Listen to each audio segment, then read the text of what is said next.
For week 25 2023, Daily Race C is at Suzuka in Japan with the Gr.2 cars. This is a fast race with high downforce, but is an easier drive than the Super Formula. I qualified in second spot with a 151.184 that is good for my lower B driver's rating. In front is a McLaren F1 GTR, which is surprising, though I suspect the driver qualified in something faster. Into the curves, I am all over the back of the McLaren. The NSX is clearly faster in the curves and is a relatively easy drive for the speed, which is why it is the meta this week. My focus is on the McLaren and working out how to pass, as my racecraft is still progressing. I'm still not great at strategic passing. Entering turn 8, the Degner curve, the McLaren gets loose and the distraction causes me to forget about first lap fuel weight, and I brake late, lose it, and we both go off. I re-enter, poorly on the racing line, but luckily ghost. I slip down to 7th, which is not bad considering what could have been. Turn 11, the hairpin, I drop further to 8th, but then chaos ensues and I survive and jump back to 6th.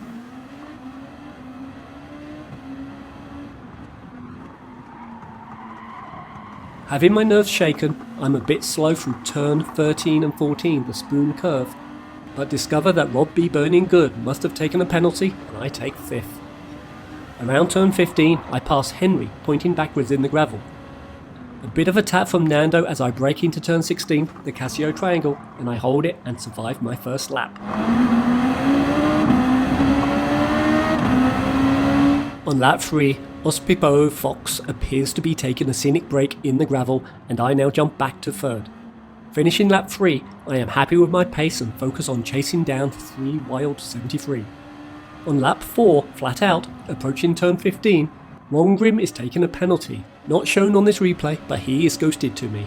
I look down the inside as he is on the racing line and I am closing fast. At this point, he unghosts right as we hit the apex. There was nothing to do and I hit. Rewinding and looking at my race view, in hindsight I should have taken caution and braked assuming he was about to unghost. If polyphony is to have car ghosting, it would be helpful if they have a countdown timer over the car to indicate when it would unghost. As a result, I got a 2-second penalty that was to have severe consequences later in the race. On lap 5, I take my penalty and Rob B. Burning Good is behind me. He passes easily as I slow, and then Frank catches up and does what I didn't and braked to avoid colliding with me at turn 15. My loss of pace though from the penalty has thrown off my rhythm and I braked late for the Casio triangle. Going wide, allowing Frank to pass. I drop to 5th. I remain in 5th for the next few laps, and on lap 9 I start to notice that I am increasingly closing the gap between me and Rob B. Burning Good. That motivates me to push harder and focus on setting QT level laps on spent rubber. The NSX here drives nearly as well on worn softs as when new. It's quite remarkable. I get the run coming out the spoon curve, and with slipstream I catch and begin to pass Rob B.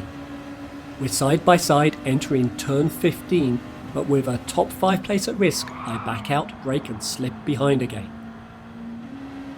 I wait my time and get the run down the starting straight. I look down the inside at turn 1, but the pass is not quite there. I carry my speed though, while keeping tight to the inside of turn 2 as Rob B goes wide. I have him. After that, for the S-curves I put in a QT attempt level of focus to try to nail every turn, and with this Rob B gives up and settles in for 5th. I have a clean run to the end and take 4th place. It turned into a good race after the trauma of lap 1, and it makes me think, if it was not for that, and if I had cleanly passed the F1 GTR, would this have been an elusive victory? I can't dwell on that. This was on Sunday. Tomorrow starts a new round of races. Thank you for watching, and I hope this was entertaining. If you've got comments on my racecraft or driving, please let me know below, and I'll see you on another race.